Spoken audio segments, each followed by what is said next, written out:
welcome back to the 272nd episode of the Daily Flip podcast. I'm your host, Alex, and today we're going to be flipping through some of the top stories, including the shared loneliness between the boomers and Gen Z. I mean, two groups you probably wouldn't think would go together like that. And then talking about their disparate realities, how some are having a harder time going into retirement, and the issues that younger voters are really passionate about that the boomers just don't care about. And, of course, we will end today with our Daily Delight, a story meant to leave you feeling positive and ready to take on the day. Now, that's enough rambling from me. Let's jump in to our daily debate. So, for my boomers and my Gen Zers out there, or, if you're a millennial or a Gen Xer, you can comment as well. We're not going to leave you out, but I do really care about the boomer and the Gen Zs specifically. What issue do you guys feel like I'm Gen Z, and then maybe a boomers out there, that we are furthest apart on? Because I could list off a few, but the one that comes to mind right now is Israel-Palestine. That our generation, Gen Z, is definitely way more in favor of Palestine than it is for Israel. But there are plenty of other issues that, wealth dispersion, taxes maybe, taxing the rich, possibly. That's probably baked in because people that are baby boomers actually have had time to build up that wealth, either work hard for it or they've just been able to accumulate. They're not saying they haven't worked hard, but they've been able to accumulate it over time, and they don't want their money taken away. They want to be able to provide for their children. They want to be able to pass it down. They want to be able to enjoy retirement without the possibility of all of the government taking their money through taxes. And us Gen Zers are sitting over here like, no, give me. No, I don't want to work hard for my money. I want it to just come. I want that instant gratification. So maybe that's the one that we're furthest apart on. It's a question that we're going to throw out there. And, Gen Xers and millennials, you guys, you can comment from the outside. Maybe you have an even more clear point of view on both generations because you guys are closer to either one. Possible. So, with all that said, let's jump into our first article where we're not actually talking about what's different, but we're talking about what's shared between these two generations. And once again, it comes from Business Insider. I know, I've been going to Business Insider a lot recently, but I feel like they've had some pretty interesting pieces that I've actually enjoyed reading and ask some bigger questions that aren't just political tit for tat, like, oh, this person did this and this person did that. I feel like they're actually covering things that I want to go into, and they're normally free compared to the Wall Street Journals and the New York Timeses of the world, which I do like to do stories from them as well, but then they're behind a paywall, so you guys can't always get access to them unless you already have a subscription. So this feels like a good little medium. So the headline from this Business Insider article reads, "Some Gen Z and baby boomers are facing a strange predicament, feeling happy and lonely at the same time." And this is a really interesting combination because a lot of people associate being lonely with being sad, with being possibly facing some sort of mental health issues. And maybe it's spurred on by the loneliness, or maybe the feeling of loneliness comes from those sort of issues that you may face from, especially during the COVID times. This was something that we saw a lot more of. Younger people were feeling very, very isolated. And then, we came out of COVID and it kind of persisted. So to see that this is actually something that is not just faced by Gen Z, but baby boomers as well. Not to leave, like I said, not to leave you Gen Xers and millennials out there. If you guys feel lonely yet happy at the same time, speak up, tell us, okay? But the fact that it's between these two generations may say something very, very specific. Or at least it may be that these points in people's lives actually increase the likelihood that you're starting to feel a little bit lonely, but also you have the ability to be happy. So my really, off the shelf, top of the brain kind of thing is with Gen Z. As you're coming out of college, as you're going into the workforce, as we're coming out of COVID, whatever you want to say that the compounding factors are, at least at this point in your life, there's a lot of opportunity. You can see a very wide road in front of you. You haven't started stepping down the path yet. You haven't started laying the bricks, and there are so many opportunities for which you can go. But also, you haven't necessarily built out your social network in this new environment that you may be entering, or you may have a social network, but you have to alter it a little bit as you're trying to benefit yourself, as you have to move to a different location for your job. So I could see, at least in theory, why they're happy, they're joyful, they're ready to take something on and become their own person as they go out there in the world, and yet they are leaving behind the things that have been there their entire lives, whether it's friend groups, whether it's their parents. That can definitely lead to a sense of loneliness. You start to question, well, who am I without these people? And then you yearn for who you used to be sometimes. I could definitely see that argument. And then for baby boomers, you could maybe make the same kind of thing, which is, hey, they've lived their life, they have set down their path, and they are getting towards the end of that work path. They're starting to retire a little bit, but as you get older, so you start to lose some more of your friends. Maybe you move to a different location after you're done working that is a little bit costs a little bit less money, because especially nowadays, the housing prices have gone up and up and up, and you probably want to sell out of that house that you've had for all those years. It's been close to your work. You want to move somewhere, or even just maybe a town over, move somewhere just a little bit different and maybe a little bit lower cost.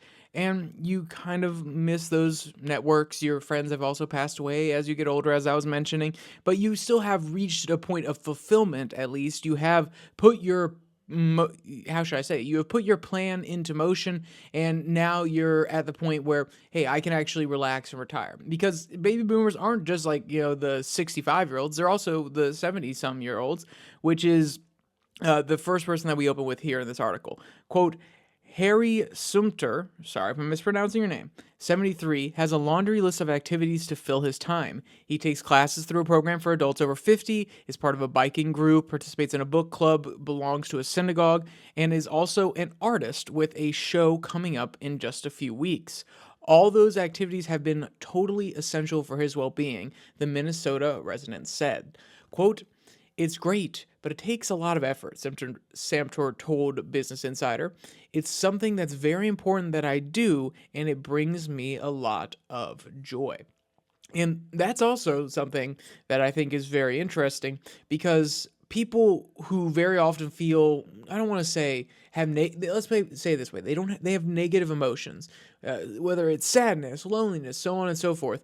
Very often people suggest the remedy, hey, just start doing things, just start working, fill your time with things to do, find things that make you feel a little bit fulfilled, or at least challenge you enough that they pull you into them and you can derive joy from them. Because sitting around doing nothing is the hotbed, the breeding ground of feelings of sadness and loneliness, whereas going out and doing things and succeeding at things, even failing at things but getting better, or just participating in your community, or just doing something, is more likely to lead to more positive feelings and a sense of engagement, and possibly bring you joy.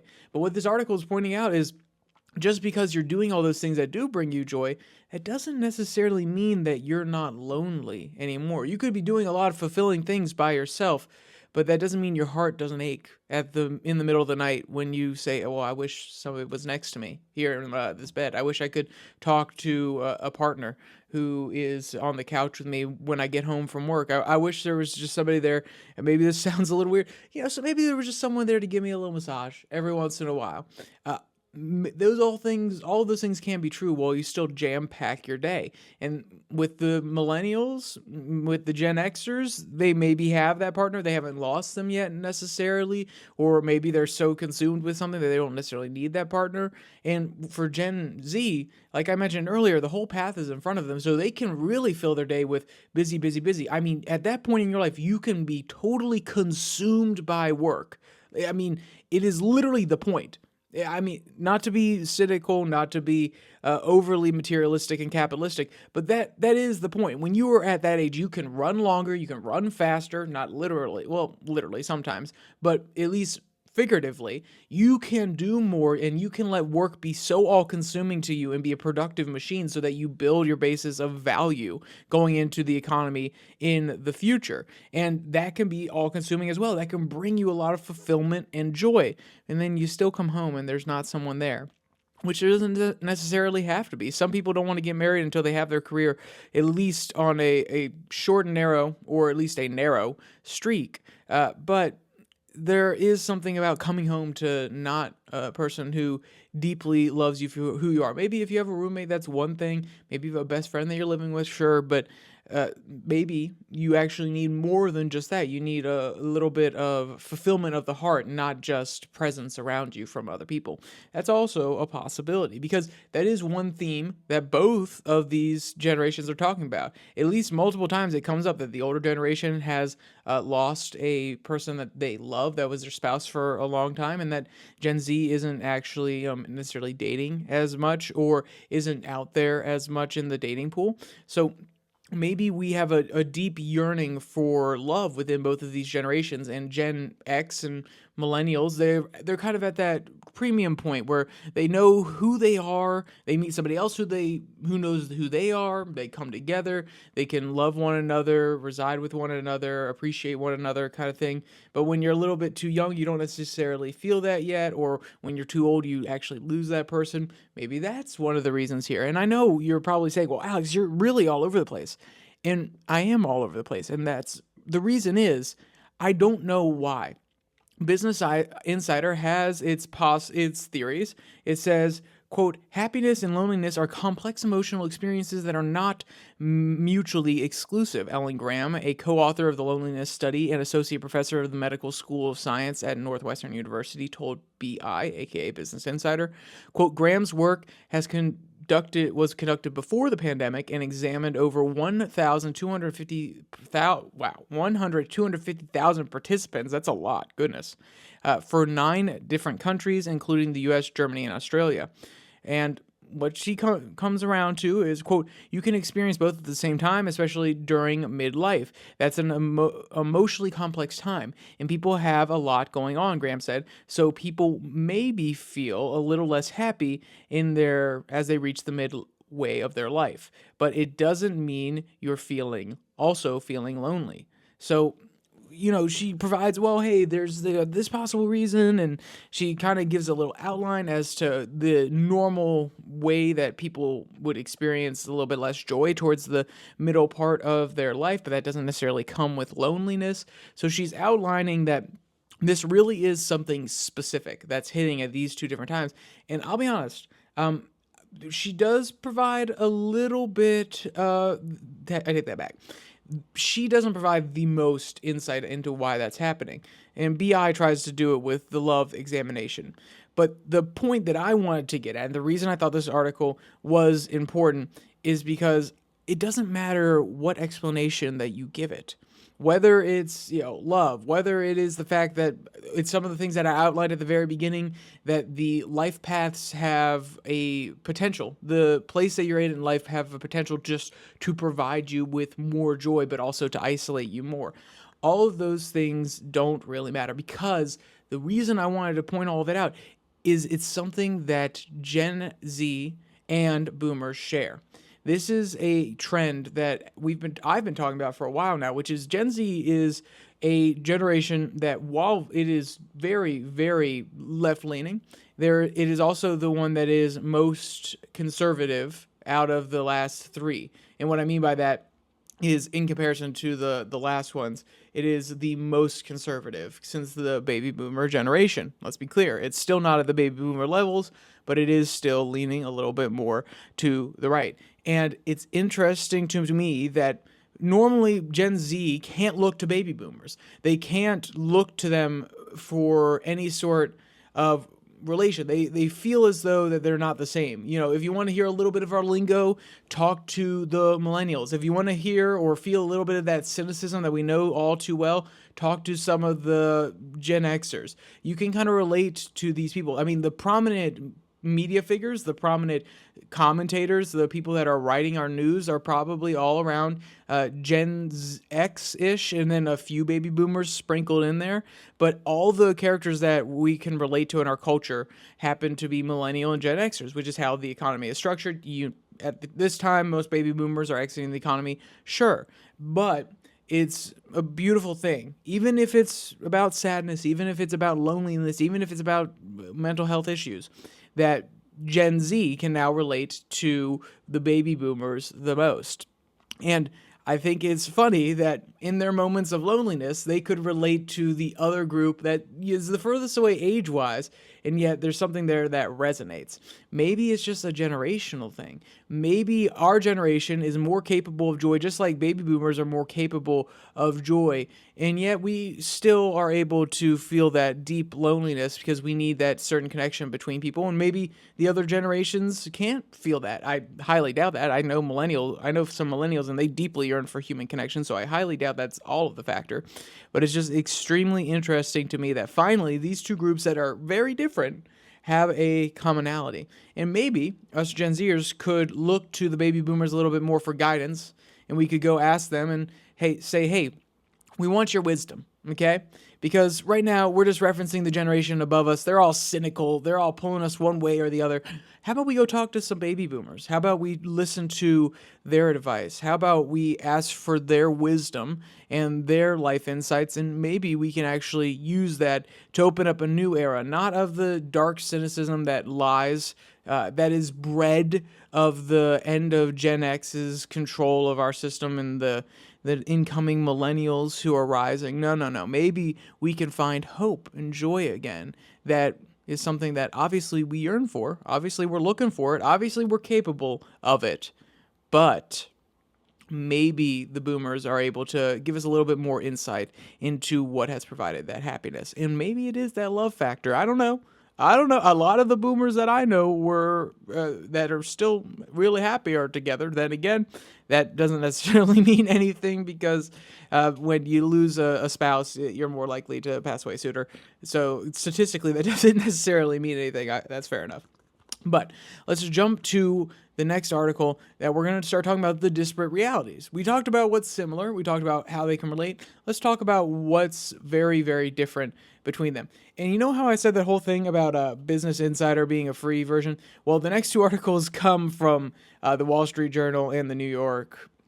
Well, one comes from the Wall Street Journal, so that's going to be behind a paywall unless you have a membership. I'm sorry. But the last one that we'll do will come from the New York Post. So if you just want to, skip to that end one, you can, and you'll be able to hear that one. I'll lay out both of them. The first one is commercial property meltdown clobbers pension funds. So this is hitting a lot of baby boomers who are, starting to retire. And then the other one is how protesting is for the wealthiest among the youth, and that they are, supporting something that only people who have enough time and enough energy and don't have a job could actually do, and how those realities are different. Obviously, that's the whole point of this back segment. So we'll jump to the one from the Wall Street Journal first, and the headline, like I said, commercial property meltdown clobbers pension funds. So over the last few years, we have been seeing, I take that back. Over the last year, we've seen some more stagnation in the real estate market. Prices are still going up for houses, kind of. Demand is restricted. A little bit of new building has come in, but especially when it comes to commercial real estate. I mean, I did an episode on this probably a year ago about the coming crash. I mean, companies were actually just deciding, instead of re-upping their leases and their agreements, they were just deciding, hey, no, we're going to let it lapse, and we'll take on some of the debt. We do not want to keep this on our books because it's not going to go well for us. Some companies started to turn office spaces into basically apartments because they realized that housing, the rental market right now is really hot. So, hey, let's use this asset in that area instead. But now that this is moving beyond, and I think we actually did talk about this a little bit as well in the past about how it affects pension funds, especially with the people that have real estate trusts in their portfolio. I mean, that is something where if you've had a real estate trust in your portfolio and they've been heavily weighted towards commercial, you're probably feeling it right now. So let's go into where this article begins talking about the effect on the pension funds. Quote, Canada's National Pension Plan said in May that it is selling stakes in Manhattan and San Francisco office towers for $225 million less than it paid for them. In April, California's government worker pension fund said it had unloaded a Sacramento property it had been trying to develop for almost 2 decades. In March, consultants warned California's teacher pension that office holdings would continue to drag down returns even after a 9% real estate loss in 2023. So you may be asking, hey, well, why do pension funds have hard assets? Or why do they have things like these commercial real estate properties? And the idea is they're trying to diversify. They're trying to make sure that it is not all in stocks, it's not all in bonds, so that you don't necessarily have something like 2008 where instantly everybody's pension fund is basically knocked out because of the fluctuations in the stock market. There was a little bit of fear there, along with the prudent management by some of these people to say, hey, we need to diversify these portfolios. And if we can have return, basically these pension funds operate as like a company, and they say, okay, how can we ensure the returns that help us grow our portfolio so that we'll be able to pay out people's pensions when they come to us? And the answer is, okay, hey, we develop properties. We're going to go in and own some commercial real estate, and we're actually going to lease it out to people so we have recurring income coming in. Or maybe, as the example of the one in the middle here, the California fund, that's not the teacher's fund, they say, okay, we have a plot of land that is going to be developed, and we're either going to sell it off for a profit, we're going to rent it out for a profit for a little bit, and then we'll sell it out when the market's even higher. So it's a plan to diversify, and this directly affects the baby boomers. A lot of them nowadays, a pension plan is less likely to be found unless you're working at a place like maybe FedEx, UPS, or USPS, or the government. Pension funds are going to be a lot harder to find, maybe teachers, because they require a lot of active management. They're very costly to companies who have them. Normally, they just have a 401k now. Basically, you have to do it all yourself as a person who's trying to save for their retirement. But the people that really did buy into these pension funds really did have a lot of them before they started getting phased out are the baby boomers. And we've seen how after the crash of 2008, people have lost all of their pension fund money that they have saved up over the years, that they have allowed to be used as an asset to invest in other things, buy up more shares, possibly start new trusts, ETFs, things like that. And then it becomes a vehicle for creating more wealth, sure, but when the market fluctuates, it actually ends up harming them. So that's the benefit and the downside of pension plans. And baby boomers have been very invested in them. So when things like this happen, when they did diversify, but then they didn't do it right, or the market downturns like this for commercial real estate, because remember, a lot of people, a lot of companies, instead of doing, I actually just ran into one of my the parents of one of the people I used to teach when I was a ski instructor. And they talked about how their office is a hybrid environment, and it's been that way for a long time. They basically do a little WeWork. It is one office where they can have people come in, like have important board meetings, have people come in from across the nation. Maybe they need to go in and do something in person, and otherwise they just do everything online. And that was before the pandemic. And now you have more people saying, hey, this is a viable business model, and we don't need to rent out a huge office space in order to do it. And then they say, okay, well, we need to pivot. Nobody wants this office space. Maybe we'll turn it into apartments. And even then, they're not able to turn it around fast enough, because what are you going to do? Turn an entire office building into apartments? That's not going to be feasible. So at the end of the day, this is really pinching the commercial real estate market, and these pension funds are trying to get out, and they're going to get out at a loss, but they're going to get out before it gets worse, at least in their opinions. And the people that are buying these up, the people that are coming to the pension fund saying, hey, we'll purchase that off of your hands, they're probably loving it, because even if the commercial real estate bubble is going to go down a little bit, it's way further down. Not the bubble, the trend line of overall costs for buying commercial real estate. Even if it descends for another year, they still would have bought in at the midpoint than at the tippy top, and they'll be able to reap some rewards maybe in 30 years. Maybe another pension fund took it off, the ones that weren't necessarily in commercial real estate yet. Maybe they took it off the hands of these ones that were really heavily weighted in them. But this is going to hurt the baby boomers. When you see a loss of your pension fund at $225 million, you're starting to wonder, whoa, okay, are my pension benefits going to be cut back? Because at some point, you need to start withdrawing your pension returns. And if I was a person who was on the pension, I would be very concerned that they're going to actually cut some of the returns just a little bit so that they can stay solvent and be able to recoup some of those losses. So they would, instead of giving you $15, and most pension funds aren't structured this way, but they very well could be, and most people could actually vote on this. So they would say, okay, normally we're going to give you $15 basically $15 an hour for a normal 40-hour work week. That's what you would get in a paycheck. And we'll give that to you twice a month, maybe. It depends on where you worked, how much the pension fund has, so on and so forth. Instead, they may say, okay, no, now we're going to give you $13 per hour for the 40 weeks, twice per month. And that extra $2 is being recouped is we're going to deploy that. We're going to put it into the market so it can gain value so that we can actually make sure that this pension fund stays solvent long enough to actually pay out everybody that it should. So, is this going to sink some of that happiness that we were talking about? Are the boomers going to be facing a heavier pinch here towards the end? It's very well possible. I think that these pension funds are going to be in trouble if they don't readjust the weights of their portfolios, and they're doing it now even at losses. But remember that we have seen when they have been too heavily weighted in one sector or another, and they didn't respond fast enough. And they're responding now, but there are going to be the holders on. They're going to be the people that say, no, hey, it's going to rebound, or no, we're not actually going to realize that loss. Because if they don't sell, if they don't sell, and the property value was $750, and we're just going to use simple numbers, $750 when they bought the house, okay? Then if they don't sell or they don't get it appraised, then it's still $750 on their books.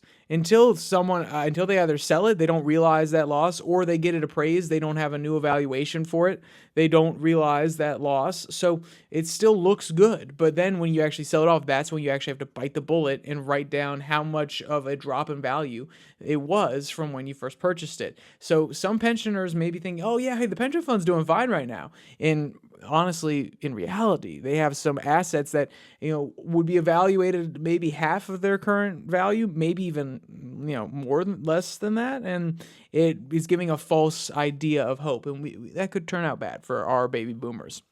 So that's a potential reality that they're dealing with right now. What is the reality of the Gen Zers, or at least part of the reality? So not every Gen Zer is going to college, of course, but a lot of Gen Zers were told to buy into the college narrative. Then again, our generation is shrinking, so colleges are fighting over. So I think I was my second or third year in college. I started doing a brief look-see at the likely attendance in the future. More Gen Zers are not going to college than previously, and then also the fact that our generation is just smaller, at least when it comes to naturally born people in the United States. It's a little bit smaller, and it will continue to shrink going forward. I think the next one is Gen Alpha, if I'm not crazy. I think we did a little bit of a loop. We were Gen Z, they're Gen Alpha, but I'm not 100% sure. But I had also talked to a professor about that, and they were very concerned about the declining rates of college participation. But the ones who do attend college, and even the ones that don't, the ones that are on TikTok, they are very passionate about the Israel-Palestine issue. More specifically, very, very passionate about the Palestine issue. But this article shows, once again, the disparate reality between what our generation is, the people who are actually able and willing to protest are the ones who they don't have to go to work when they're at college. They don't have to have a job to tie down the house that they're possibly buying at this point, or paying for their rent. These are the wealthiest among our generation that are able to worry about these sort of other issues, take the time to be politically active, politically engaged, and possibly go to a protest. Quote, notably, there were 0 encampments at the, I'm going to read this, and I'm really kind of surprised, I won't lie. Quote, 0 encampments at 80 78 historical black colleges and universities across America, and only 9 had protests, a significantly lower rate than non-HBCUs. Quote, with a handful of exceptions like City College, where it's easy for local non-resident radicals to join in, the only campuses to see encampments were those where tuition runs 60 grand or higher. That is the most elite universities. And you may be saying, Alex, why is that surprising that the HBCUs didn't actually participate in this as much? And that's because there is a pervasive narrative that in America, there are groups that are just outright oppressed, even still today, or at least they have faced systematic oppression in the past, and that the people who have faced systematic oppression need to stay together, they need to stay strong, they need to push back against the oppressors. And also within the narrative of the people who promote the idea that Black Americans are systematically oppressed still, or at least were, and there are still repercussions that have to be directly dealt with every single day, and they still need to press back against the people that oppress them, and they need to push back with anti-racism and things of this nature. They also purport to say that the Palestinians are oppressed by the Israelis, and that they are a oppressed group pushing back against an oppressor. So with that narrative, I'm surprised that there wasn't more of a resonance within these communities. But then when they point out that these schools are historically underfunded, and this is very true. When I was in Kentucky, I lived right down from Kentucky State University, and when I went onto campus, people there literally said, are we going to be self-funded? Are you going to provide money to us when we're trying to organize something like this? Because I was talking to them about possible organizations, stuff like that. And they said, we already have a funding problem here, okay? We already have a issue with getting money to the programs that we want. We don't want somebody else coming in here and usurping money away. And it really hit hard. It really resonated. I was like, wow, okay, I'm not trying to do that. We're trying to offer things to you here. We're not trying to take anything away. But when I read that line, that's exactly what resonated in my head. And it also reminded me of the people I knew in college who were working their tails off. I would bring up something politics-wise, or I would bring up something that was, intriguing to me, and they would say, hey, I ain't got time for that, man. And don't get me wrong, I worked in college, but I wasn't a full-time worker. I wasn't, working my tail off like some of my friends who were. And they're like, I don't have time for that. Okay, I got to get these bills paid. I got to go do work. I got to finish up this project for my manager, so on and so forth. And it makes sense to me when this is how the New York Post outlines it. They're saying only the people who are wealthy enough to spend a little bit more time on these issues, who can literally go away from their work for a while, that don't have to worry about getting their tuition paid exactly the same way as other people do, which is paying for themselves with 2 jobs. Maybe they're really smart kids and they have lots of Pell Grants and they've worked their tail off in order to do well in school, and they're still able to take time off because of that. Fair enough. But the point being that it's not the working class, so to speak. It's the people who can care about elite issues. And if you care about foreign policy, that is an elite issue. I mean, let's be clear. I understand how ironic it is when I am a person who is very against China, and that is a very specific foreign policy point of view. I get it. But to care about anything that goes on beyond the United States, that takes a lot of effort to explain to people. It is something that they don't see the direct effects in their lives, and they don't necessarily want to care about it, okay? They not everybody does. Some people really do. Some people really care. That's fair enough. But when we're talking about policies that are more, man-to-man, that they resonate with people when you go into their communities, it's not foreign policy, okay? Very seldom is a foreign policy, unless you can spin it like Donald Trump did into something about trade. And even then, I don't know. I don't know if that resonated as much as his thing like, oh, hey, we need to prevent people who are not coming to our country legally from staying in our country, that sort of thing. So it just highlights these 2 different worlds that we're living in. Right now, baby boomers, who are the most secure generation, who have the most money out of everybody, if we're to do the math, within the United States. They're also possibly facing losing some of that money in their pension funds and facing harder times going into their retirement versus Gen Z, who's going to have the hardest time going out there and actually getting a house and having the American dream as it's been proposed over the last 40 years.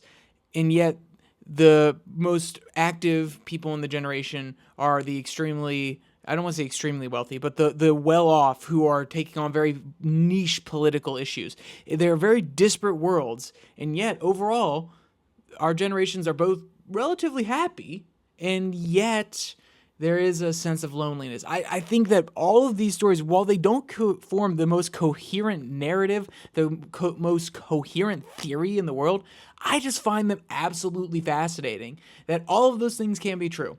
All of those things can be true. We are overly happy, we are really lonely and isolated, and yet the most rich generation may be facing hard times, and the least likely to do the best, at least likely to have wealth accumulated right now generation, also is being mainly influenced by the people who are most well off in the generation and therefore the loudest in that generation. I think that's interesting. I don't know why, but when I started going through it, I was like, how am I going to frame this today? Because these are all interesting articles and I want to talk about them. I was like, that's actually a pretty good point. There's actually something there that I can tug on. So I was happy to go through all of these articles, but we don't want to leave you just there. We're going to leave you with our daily delight. And this story is going to come from CBS News. The headline reads, "Meet Paw's Chicago Pet of the Week, Nutella." And I'll be honest, the Pet of the Week thing, it was just because of the name. And Nutella? Come on, that's a sick name. I would expect the dog to be a little bit more like a chocolate lab, but still, it was a very cute name. They're putting Nutella up for adoption, and they were running a video of her, and absolutely adorable dog. If you want to see some of her tricks that she's doing, you want to hear the report about where you could adopt if you're in the Chicago area, go check out that article. Actually, all of the articles will be linked in the description below that like and subscribe button, and you can click on any one of them and it'll take you directly to it. Like I said, Wall Street Journal will probably be behind a paywall, but if you can find a way around it, maybe you get that free article, go ahead and look at that one as well. Also down there in the description, you can find the link to the podcast on Spotify, Pocket Cast, Google Podcasts, as well as Podvine, and the Twitter handle @YourDailyFlip, where I post a Twitter tirade every Tuesday and Thursday. So with all that said, there is only one more thing to say. Stay safe, don't die.